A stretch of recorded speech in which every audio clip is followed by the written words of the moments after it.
totally multifaceted, but the main ones, well, I'll let you ask more questions so I don't jump over.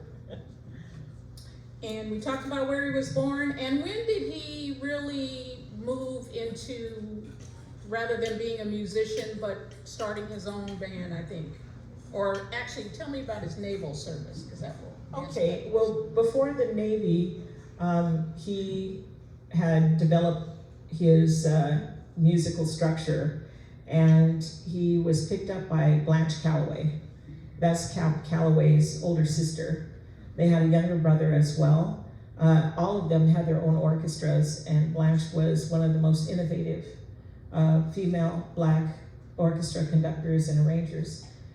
I'm gonna stop. Okay. Because that part intrigued me. When I start to do these interviews and researches on families, which I started with my own, and I asked this question, I had never heard of Blanche Calloway. I knew who Cab Calloway was. I didn't realize she was the first black woman band leader in the U.S. And she also ended her career with an all-female band. So those are my two little pieces to add to that. Go ahead. Yes, she encouraged Cab. Actually, she is the one that wrote Song for Dan that had the original Heidi Ho in it. And then Cab developed that. So she had Blanche Calloway and the Joy Boys, and then she had ended that orchestra, and then she renamed and started again with Blanche Calloway and her orchestra, and that is where my dad played guitar for her, and then went to the Navy. Oh, so that actually happened before he went to the Navy? Yeah. Okay, cool. So now we'll talk about his naval experience. Okay. So Navy, he was the musician, and he conducted the Navy Orchestra and played multiple instruments. So if somebody wasn't available, he would step in and play that.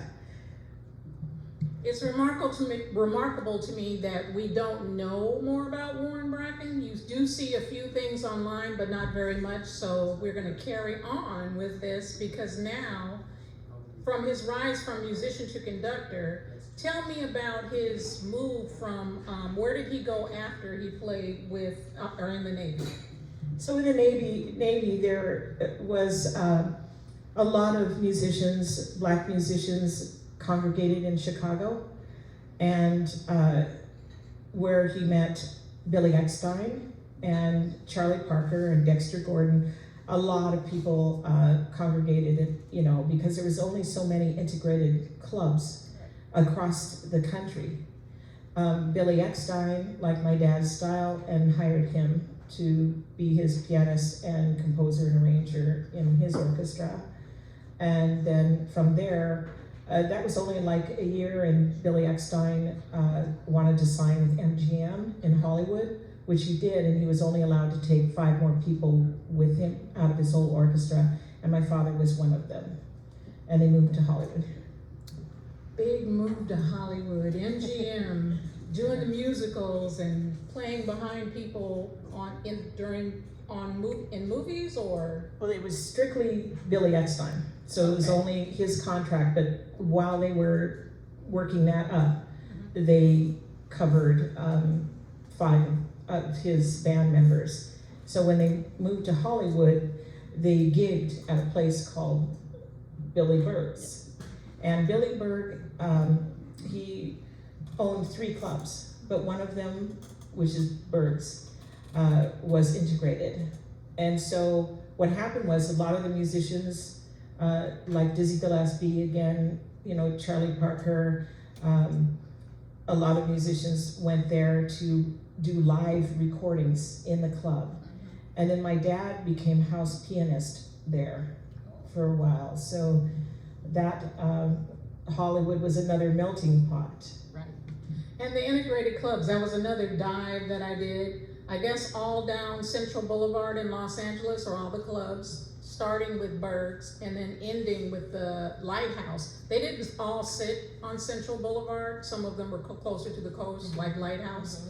But that was a very popular place, but very few integrated clubs at first. So Berg's was the first one, I think. Yes. And then, like you said, he owned 3 more. Him and his brother Lee. Right. Yes. So he was sort of like, for people that are from Oregon, he was sort of like McElroy Bobby, is that his name? That. Sure. You know, McElroy's was the first integrated dance hall here in Oregon. He brought Dizzy Gillespie here, he brought a lot of the mainliners here so people could dance, which our mother danced there. So we're gonna go from that to, why did he come to Portland, or how did he get to Portland? Well, when Billy Eckstein finally started playing, so his orchestra disbanded in 1947, Billy Eckstein. So my dad was down in Hollywood. While they were all playing together, he met his first wife, which was Vivian Dandridge, Dorothy Dandridge's sister. And they were married for a year. But when the Eckstein Orchestra came up here with my dad, they offered my dad a gig up here.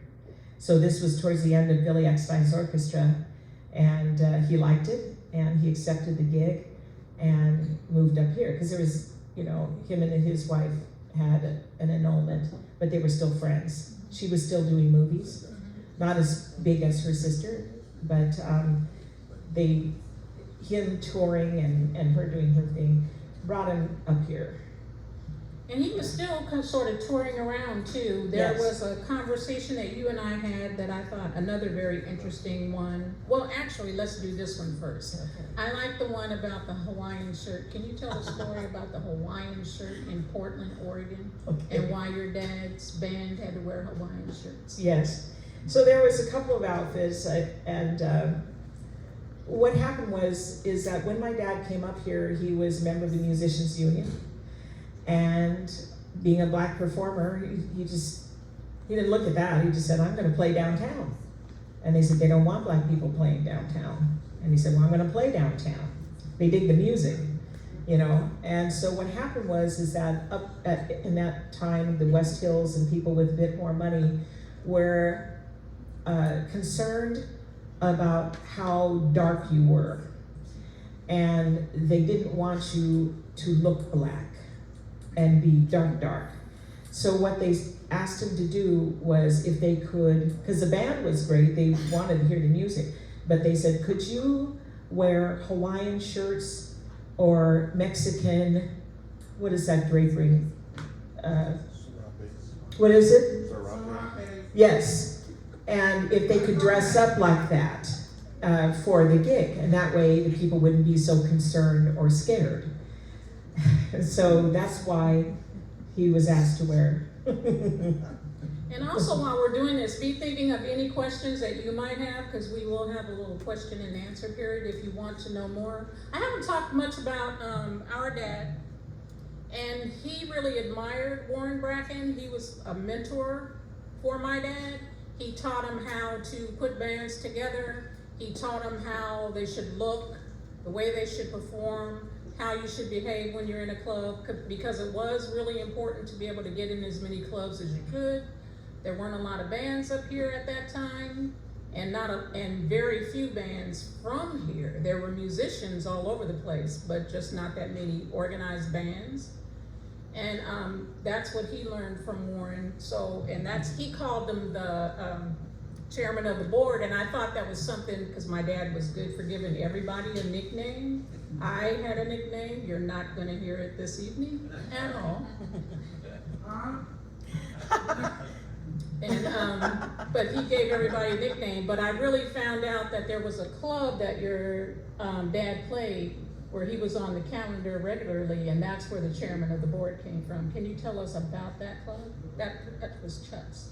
Yes, he played many clubs here, and Chuck's Steakhouse during the later years.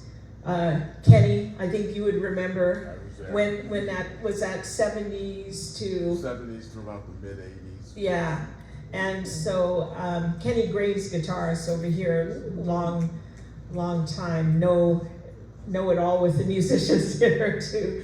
But yeah, that was Chuck's Steakhouse down on Southwest Front. Avenue, yeah. And About Yam Hill.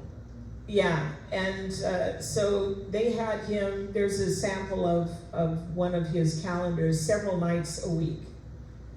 So on those pictures that are in the back, when we get through talking, you can look around, and a lot of those people we're talking about and the places that he played are on those boards in the back. And then there's also boards for Sweet Baby James on this side, or on the little, what do you want to call that, fence gate over here? Art, that's what it is. Everything is art.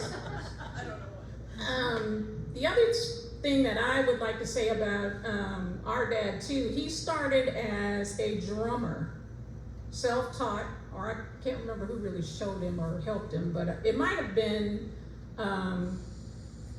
Sir Malcolm Key that might have helped him with the drumming, as I remember. Who was another musician here who was off the chicken circuit. He was also a tap dancer. He brought his brother here. His name was Aaron Keys. Aaron didn't live very long, but Aaron could play anything you wanted on the piano. If he heard it once, then he could turn around and play it. Didn't matter if it was classical or country or jazz, it just didn't matter. And he was all of maybe 20 years old at the time. And he had started playing the piano really young. So Malcolm Key, Sir Malcolm Key, and Aaron Key. We're gonna go on and talk about, how did your dad meet your mom? Well, my mom liked to dance, and her friends would go and listen to music. And so when he was on the tour back in Portland, because he toured all around Oregon and up in Washington when he localized here. So she met him playing, and then letters back and forth throughout all of his tours. And that's how that relationship grew. And I was telling you, our moms probably knew each other, because my mom was Yeah. a big dancer here. That's what she was known for. And she danced everywhere. They had all these little dance groups that used to compete against each other, doing swing and jive and all that kind of stuff. It was back in those days. But I remember some of it. What I really remember about going to my mom's rehearsal is falling asleep. Or people asking me, are you gonna do that when you grow up? And I would go, yes. But that's all that I remember, that and sleep. And then Bobby would be there too, watching, and just waiting for our turn to be artists when we grew up. Because my mom said everyone was an artist. That's one thing I loved about my mom. She said everyone is creative, everyone is an artist. There's no such thing as not knowing how to do art. So never say you're not an artist or a creative. Moving on, family life in Portland. You told me how they met. How was one of the things that I always think is interesting is because very few people interview the children of the musicians. What was it like for you? What was your favorite thing to do with your dad? Music. That was, he put me at the piano when I was 3. But my mother was an artist, like painter and drawer, and more of a physical expressionist. So she would stop him. And being 3 and listening to this, that's good, as I'm playing and singing, trying to sing Volare. And then my mom would say, Warren, don't make her play the piano. So I didn't understand, are the keys gonna bite me? Or, so there was that kind of thing, but it was music all the way. I know that I really loved listening to music. I wanted to know who everybody was playing. I wanted to know who the background people were. I used to read all the album covers. My very first favorite jazz musician was Wes Montgomery doing bumping. I don't know, that was just my thing. I really loved him a lot, and I bought all of his music. Well, my dad had all the music. But we listened to Diana Washington. We listened to Help Me Out, Brother. Dionne Warwick, Billie Holiday. All I remember is Charles Mingus. It was the music everybody else was saying, that's not music. What are they playing? Why are they playing those sounds? But I understood those sounds, and so that helped me develop my visual art. Because I could interpret those sounds by drawing and painting around them, which made perfect sense.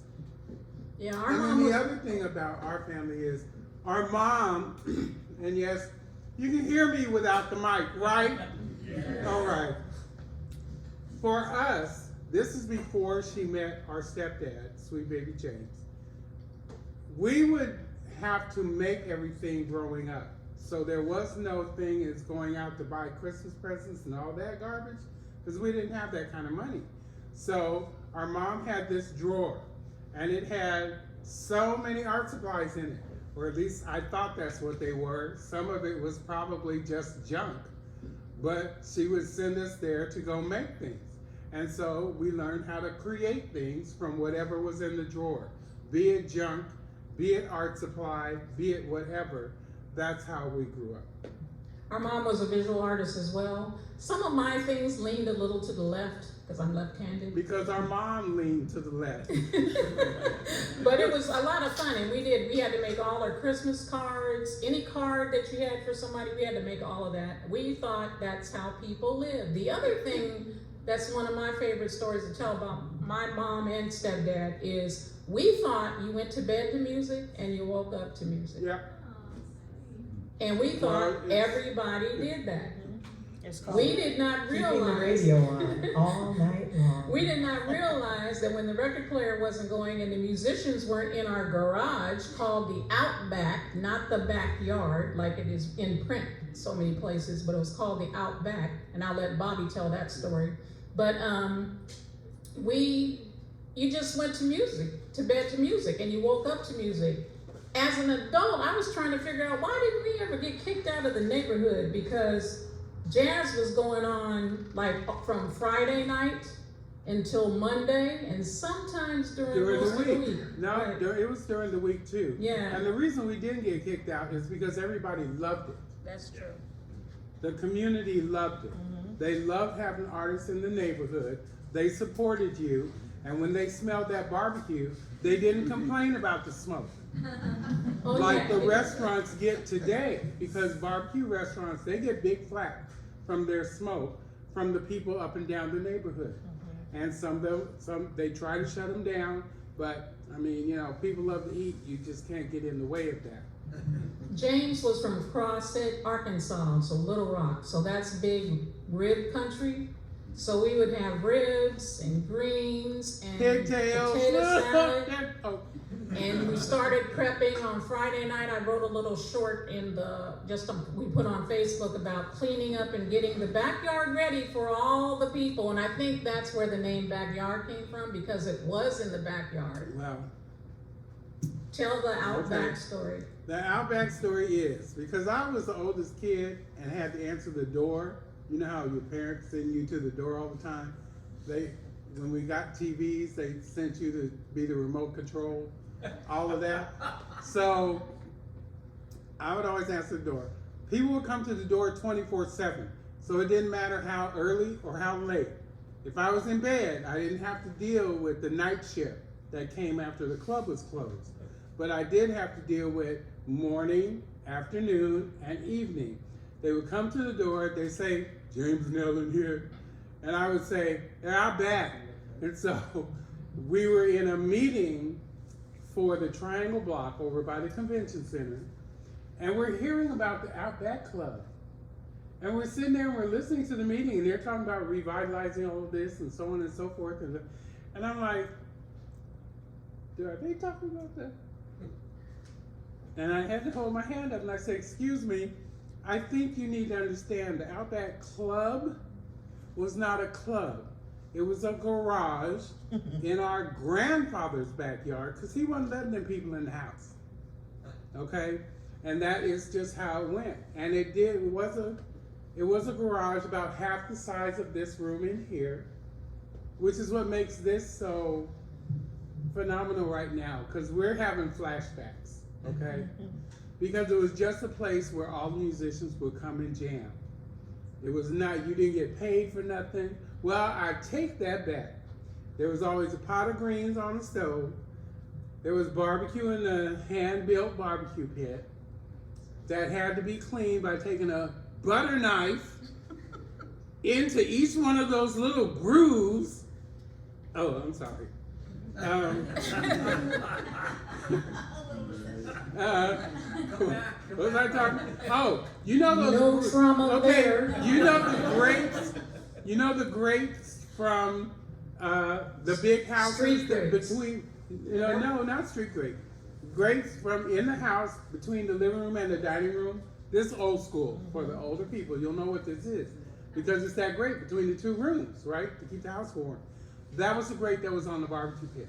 So that circle and that square and all those little rectangles, I had to go into each and every one of them and get the crud out of the. And it was cast iron. You had to kind of prime it, oil it. That's happy. Anyway, we I'm can sorry. tell you. So much for the flashback. We can tell you horror stories. Yes. I'm And gonna. putt. Go. Go. One of the things that I wanted to mention about why I thought, or why we thought, I'm going to say we, but Yeah. mostly my I, because I'm a history person, is Sweet Baby was inducted into the Musical Hall of Fame in 2018, 19, The 2019. Jazz Music Hall of Fame here. Yeah. In 2000, Oregon Music Hall of Fame. yeah, Okay. Oregon Music Hall of Fame. And that was 2019. And when I met Lorna and we started talking about her dad, and I was like, oh, my dad just loved your dad, and da-da-da, and we're going back and forth, and da-da-da. Warren Bracken is not in the Hall of Fame. And I think that's like the oddest thing. So then, my questions now are kind of going to go in that direction. Because if you look at what it takes to be in the Hall of Fame, would you consider your dad, these are kind of yes and no questions. Would you consider your dad to have been a full-time performer? Yes. Was he a conductor? Yes. Would you call him in today's terms an influencer, Yes. a mentor, Yes. a friend? Yes. He had tons of friends, tons of friends. Let's talk about some of the people that just hung around your dad. Kenny, Phil Baker, Mel Brown played with my dad when he was off tour with Diana Ross, Leroy Vinegar. There were, the people that came up in his orchestra, Cleve Williams, who was Billie Holiday's trombonist, Bobby Bradford, just about, again, it pooled, the musicians pooled together here in Portland. So there was so many that were intertwined together and either played with each other, or Walter Bridges was in my dad's orchestra. And then when my dad scaled down his orchestra to smaller groups, he sold his bandstands to Walter Bridges and the WB. But yeah, very much an influencer for younger artists at that time. Tom Grant. Yeah, it's been amazing. I mean, he's influenced people to write about him. He's been written about so many times, but unfortunately, they gather people's historical information and they write about it all right, but just enough to create this accolades for themselves using other people's names. So And we're gonna. I need to interject here, just so people understand how the time period slipped between each other. Mel Brown came to our house as a teenager to learn what he was learning. So we could work with all the old heads. Right. Yeah, because those were people that came to our backyard. Like everybody she mentioned, maybe not Tom Grant. I know Jeff Lober came back there. There's been a few people that did come As back there. teenagers. Oh no, I was just mentioning that in Yeah. where my dad was playing, the influence of the younger musicians coming in, and But my dad would Steen, nurture them and mentor them. Ronnie, yeah, I can't call him Ron when he's called me, Lorna, this is Ron. I know. I said, no, it's not. I know. It never will be. It's Ronnie to me. I've known him all these years. But yeah, when Ronnie was playing, you know, when he was younger, my dad had him on many gigs. And this is the other thing that it says on the, when you look on the website as far as who gets inducted into the Hall of Fame and how they get inducted. I'm giving y'all a little lesson here. I'm not headed in any particular direction, but if you guys decide that you want to induct Warren Bracken into the Hall of Fame, let me know. Was he known for his field of music? Yes. Did he have local, national, and global exposure in his field? He had local, he had international. I want to say as far as Japan, I know that he went to Japan. So the other side of the waters. Oh. But even on the national, we didn't talk about his time in Hawaii. So he taught where? At the In Hawaii. University of Hawaii in Honolulu. Right, and I found a couple of pictures. Some of it, I got to surprise Lorna twice. She certainly did. Because I do newspapers.com when I'm looking for my research on my family, so I decided to do it on her family. And I found these articles by him. The other really strange thing that happened to her dad is when he was young, 1941 I think it was, he was in a car with 4 other people. We really don't know what happened, but some kind of way, according to the people in the car, he fell on a sharp stick that sort of stabbed him, right? And it became a whole thing, and I was telling Lorna, I said I didn't want to get too much into it, but they sort of followed because it was Warren Bracken, this musician in Iowa at the time. And he said he fell on a sharp stick. But They anyway, were between 2 bridges too. I think they were going they to. were in between. They were really going. I don't know if he was headed back to Chicago or something like that. I think he may have been headed over to a bridge. Right. So we're not sure what happened, but the odd thing about her dad, when he was here, his marriage was interracial. He got into, what happened? You tell me. They knew my father because the newspaper said Warren Bracken was stabbed. Well, this was in downtown Portland, again at that time. Let me just give a bit of history here, that if you were a mixed couple, any kind of mix, you were not allowed to get married here in Oregon until 1963, even though the rights for you to do so was already earlier, you know, early 50s and so on. So my mom and dad, along with Cleve Williams and his wife Florence and other mixed couples, got married over in Vancouver, Washington. But again, because my dad was born, you know, they don't want colored people playing downtown. My mom and him were dancing at a club together, and someone came in and stabbed my father. And so they, while they were dancing, but Did they yeah. catch that person? That I don't, wait a minute, no. That one I don't believe so. I can't remember in that article if there was one that they found or 2 that they were, I guess the police had an idea about. But Sort of an interesting kind yeah, of. he was that well known. When he came up here, so in 1948, he came up here and he actually lived at Miss Kitty Blackwell's boarding house. Right. And so some of those, that's why I sent you that address, because while he was writing to my mother, he was still at Miss Kitty's. Right. Until they got married, and that, but he was well known back then in the 50s. It's important for people to know that Miss Kitty's is also where, or were you getting ready to say this? Go ahead. Well, that's also where Sammy Davis Jr. stayed, Louis Armstrong, because you couldn't rent a hotel room here or a motel room here. So you had to basically use, they had a book called The Green Book that told you safe places where black people could go during certain periods of time. And so they had basically kind of used that book when they came to Portland, Oregon, which means everybody knew everybody else. Our mom had a handkerchief from Louis Armstrong. She knew Sammy Davis Jr. because she was a dancer. things like that took place here, but you would never know that until now we're gospeling, right? And I was going to go a little bit further back. So my grandparents, well, my granddad came here in the 1920s, or very early well, no, it had to be before 26.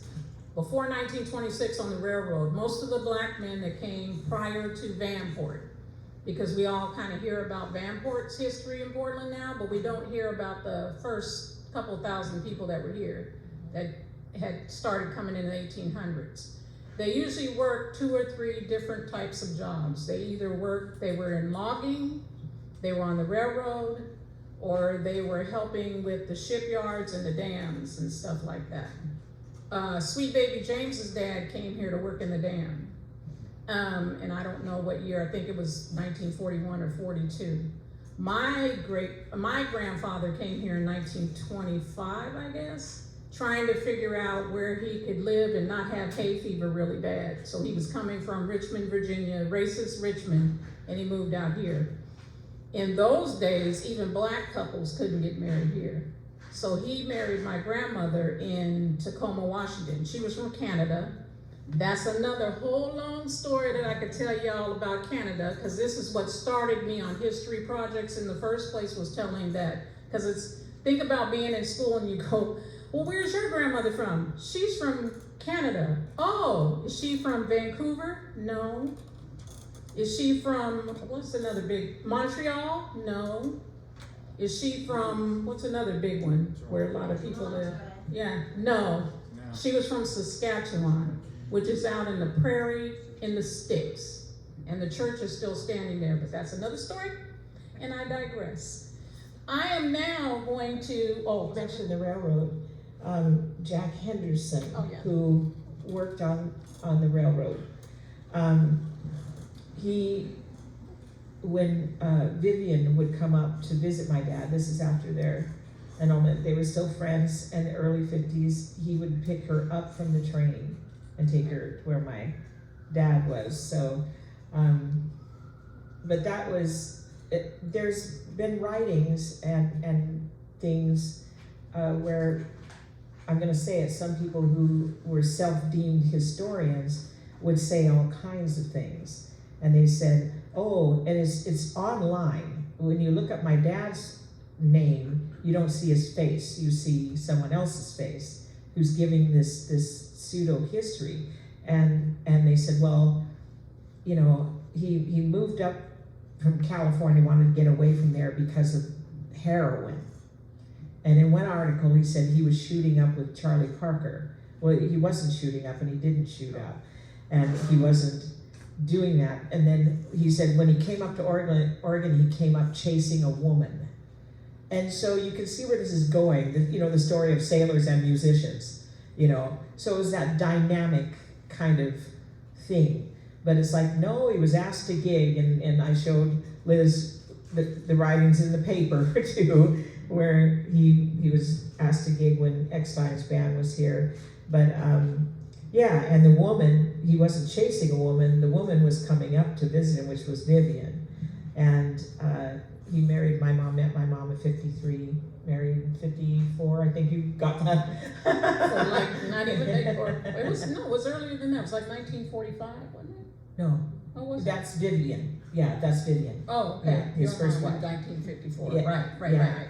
So, but it was just an interesting things when some people get on a bandwagon, they write about somebody, and then they embellish these kind of things that is like, another black musician in a corner somewhere shooting up heroin and chasing women.